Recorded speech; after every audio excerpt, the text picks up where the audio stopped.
Ati, perdição. A causa, por isso ela é uma deusa, né? É um aspecto da realidade que os gregos personificaram. Se escreve com A maiúsculo. Ati também, ela é o estado, o efeito daquela causa. Estar perdido, não saber que se está errando. Você pode errar sabendo que se está errando. Mas essa pessoa, ela também pode acertar, não é? Se ela sabe que está errando, então ela sabe fazer o certo. Ati é o erro que não se sabe que se está cometendo. É quando se é ignorante do que se está fazendo. E Ati, a cegueira, é o resultado. A perdição. É a destruição. A ruína. Nesse texto que nós estamos estudando, o Selvagem Perdição, o André Malta ele quer estudar Ati na Ilíada, pegando a fala do Fênix a Aquiles, quando ele, Agamenon, não, ele, Odisseu e Ájax o visitam, né? Fênix diz para o Aquiles que ele está tomado pela Ati, ele está em perdição, porque ele não sabe o que está causando ao não lutar pelos aqueus. Né? Que consequências aquilo pode ter? E o André Malta também quer estudar Ati no Agamenon.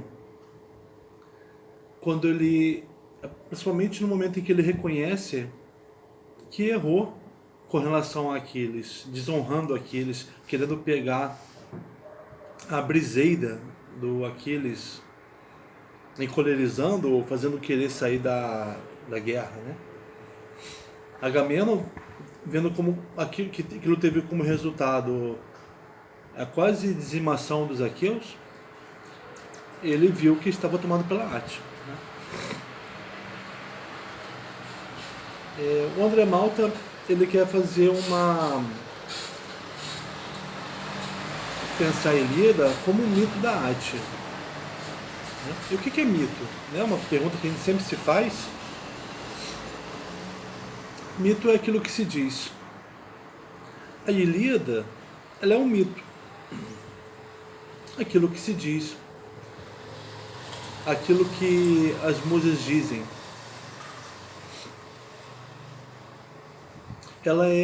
O mito é um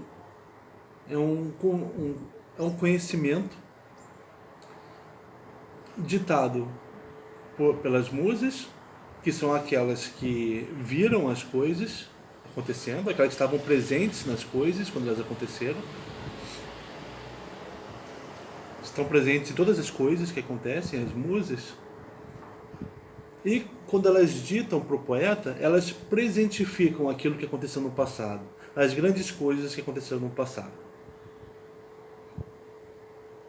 E aquilo que elas dizem, quando elas dizem, é presentificado, é desvelado,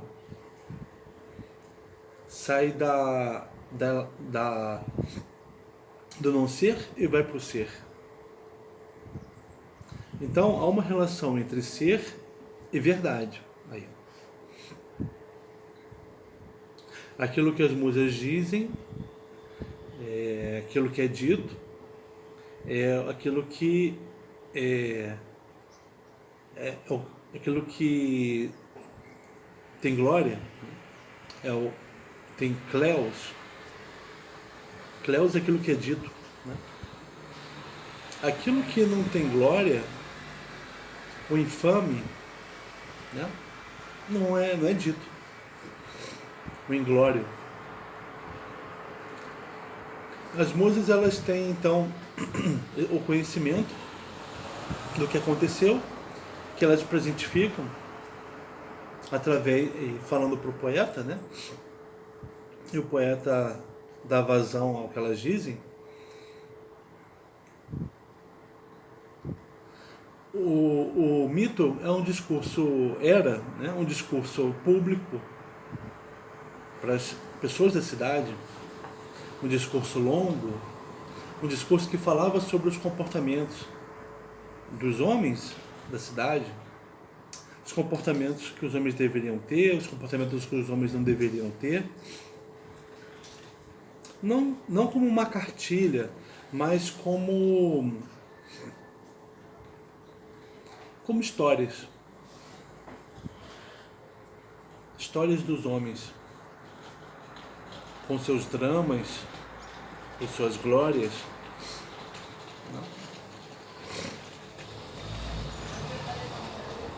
O mito, ele é um conjunto de epos. Epos são palavras exemplares. Quando Aquiles, eu sempre volto para essa cena, né? Aquiles está diante do Agamenon, que o desonrou. Aquiles começa a puxar a espada. Naquele instante, Hera fala para Atena. Diga para ele, fala para Atena, ele não deve fazer isso. Diga para ele, não faça isso. Você vai ter recompensas mais adiante se não fizer isso. Grosso modo é isso que Hera diz. Atena desce rapidamente do Olimpo, aparece atrás do Aquiles e o puxa pelos cabelos. Ele se volta, olha para ela, aqueles olhos dela faiscantes, e ela diz as palavras que ouviu de Hera. Não faça isso. Coisas boas você vai ter se você não fizer isso. Recompensas você vai ter se não fizer isso. O epos, as palavras eficazes, elas vieram de Hera, de Atena, e chegaram a Aquiles. E Aquiles elaborou o seu próprio epos, dizendo: aqueles a quem ouvem os deuses, graças são concedidas. Quem aos deuses obedece é muito ouvido. O Aquiles formou seu próprio epos, sua própria palavra de orientação, seu conselho, né? Aquele que não tem epos é o népios, o não epos. É o nosso nécio. Por exemplo, quando nessa visita do Fênix ao Aquiles, no barco do Aquiles, o Fênix diz que que o pai do Aquiles conferiu a ele, Fênix, o cuidado do Aquiles, e Aquiles chegou em Troia nécio, chegou ignorante da guerra, ignorante do canto, e o Fênix precisou ensiná-lo.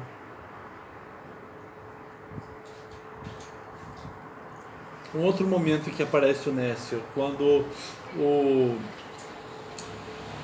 Aquiles está combinando com Patroclo que este ia colocar as armaduras dele para resolver o problema dos aqueus, né? Afastando os troianos.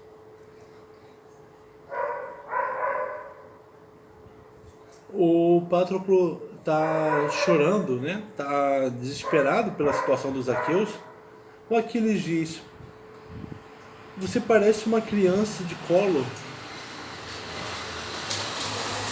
né?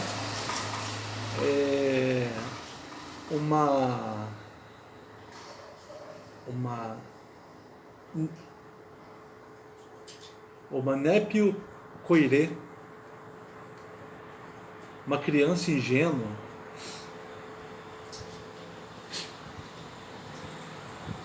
O epos, ele, a reunião de epos, o conjunto de epos formam o mito, né? Formam essa sabedoria que as divindades têm, que transmitem aos homens. Os homens, os heróis da Ilíada, eles se consideram obedientes aos mitos dos deuses, aquilo que os deuses dizem. Epos também quer dizer ouvir. Se mitos quer dizer é o que é dito e como é dito, epos quer dizer o que se ouve, né? Os heróis dizem que são obedientes, que eles ouvem os mitos dos deuses. E dizem que eles combatem uns contra os outros com palavras, aconselhando a fazer algo ou a não fazer algo. Os homens, eles usam uns com os outros epos. Agora, as palavras benfazejas. Agora, o mito ou a sabedoria é dos deuses para com os homens, né? Transmitido para com os homens.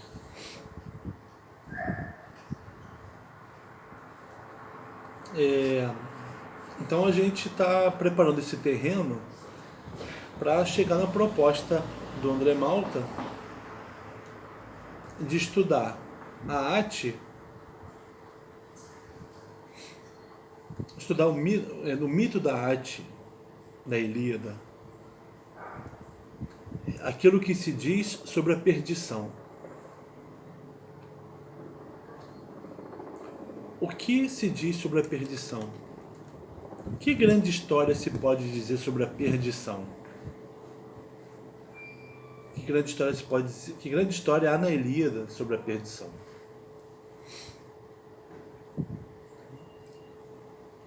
Sobre como nós erramos, quais são as consequências dos nossos erros. Então, por enquanto é isso. Ficamos por aqui.